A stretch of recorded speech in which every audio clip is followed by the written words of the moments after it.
Comment ça va? Bienvenue au Salon du Livre de Longueuil. Mon nom, c'est Nicolas Aumet. Je fais plein de choses. Je suis auteur de plein de livres. Les livres, de la bande des Tucs. Cet album-ci, demain, plus encore. Surtout, je suis ici pour t'inviter à participer à un concours très spécial. Un concours qui s'appelle Une histoire, une famille, qui s'adresse à tous les élèves du primaire du Centre de service scolaire Marie-Victorin. Pour participer, c'est assez facile. Faut que tu penses à une histoire. Puis de l'imagination, tout le monde en a. Mais ce qui est particulier, c'est que tu dois imaginer une suite à une histoire bien particulière. Une histoire que j'ai écrite moi-même, que je te lirai dans quelques instants. Tu peux aussi, évidemment, décider d'en inventer une nouvelle sur le thème Une histoire, une famille. Et ton texte, à peu près une page et demie, je pense que ça devrait être correct pour le concours. Il va y avoir 3 gagnants. Un par cycle du primaire qui seront choisis par un jury.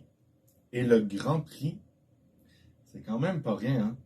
C'est de voir ton histoire publiée dans un vrai livre. Et oui! Ton histoire sera illustrée par un élève du secondaire de l'école André Laurando. Et voici le début de l'histoire à laquelle j'ai pensé.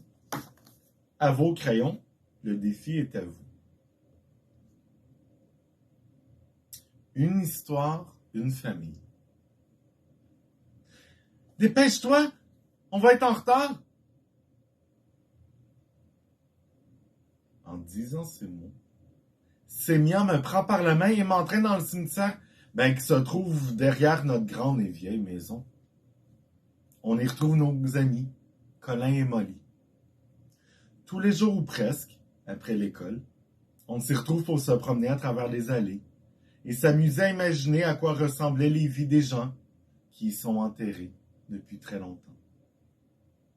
Chaque pierre tombale est différente et nous offre un morceau d'histoire, ainsi que l'histoire d'une de ces personnes. Sais-tu quoi, au cimetière, dans ce lieu, tout le monde est différent. Ou je devrais plutôt dire était différent. Il y a d'anciens soldats, des grands-parents, et même certaines personnes qui ont fondé le village où nous habitons. Molly a soudain une jolie réflexion et elle dit « Leur histoire et leur vie d'avant sont toutes différentes et uniques. C'est ce qui fait qu'elles sont si intéressantes. » Mais soudainement, il y a quelque chose qui vient changer notre belle journée. Un son grinçant vient interrompre notre conversation. Nous nous retournons en même temps vers la vieille porte en métal marquant l'entrée du cimetière. Le portail s'ouvre. Une jeune fille vêtue d'un long manteau violet s'approche de notre groupe et nous dit « Et voilà où ton défi commence. Chère écrivaine, cher écrivain. Qui est cette personne? Une amie? Un fantôme? Et qu'est-ce que ce nouveau personnage va bien dévoiler au groupe? À toi de t'inspirer et d'inventer la suite de l'histoire. Allez hop, à vos crayons. À tout bientôt. Bon salon du livre de Longueuil.